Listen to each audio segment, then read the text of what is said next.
Today we're gonna shoot a video on changing your Lexus GX460 wiper blades. In this case, we're gonna be using the Rain-X beam blade technology Vision.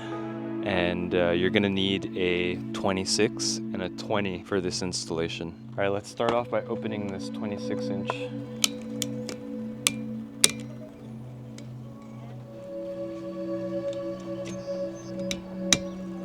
Pull this off.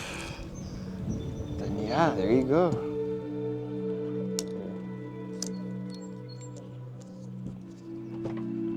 Once you've installed it, you'll be able to